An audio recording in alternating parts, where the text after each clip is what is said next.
33,000 মানুষের ভালোবাসা ছিল আমার সাথে, কিন্তু এক মুহূর্তেই সব হারিয়ে গেল। এই আইডিটা ছিল শুধু আমার একটা আইডি না, এটা ছিল আমার একটা পরিশ্রম।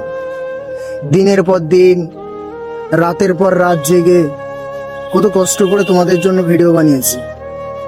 একটা একটা করে মানুষকে আমার ভালোবাসার মানুষ তৈরি করেছি, কিন্তু আজ আমি খালি হাতে দাঁড়িয়ে আছি। সবচেয়ে কষ্টের কথা কি জানো? আমি এখনো বুঝতে পারছি না যে আমার ভুলটা কোথায় ছিল।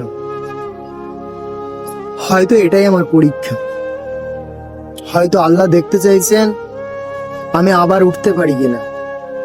তাই আমি আবার শুরু করেছি, শূন্য থেকে শুরু করেছি। আমি আপনাদের ভালোবাসা আবারও চাই। দেখি এবার কে কে আমাকে ভালোবাসা দেয়। আমার ভালোবাসার মানুষগুলো কোথায়? তোমরা যদি আমাকে একটু সাপোর্ট করো, তাহলে আমি আবার সেই জায়গায় পৌঁছে যাব। আমি আবার তোমাদের কাছে অনেক ইসলামিক মোটিভেশনাল ভিডিও নিয়ে চলে আসব। তোমরা যে যে আমাকে সাপোর্ট করতে চাও, ভিডিওটি বেশি বেশি শেয়ার করো এবং স্ট্যাটাস দাও। এবং আমার ভালোবাসার মানুষ হয়ে থাকলে কমেন্ট বক্সে একটা করে লাভ রিয়েক্ট দিয়ে যাবে।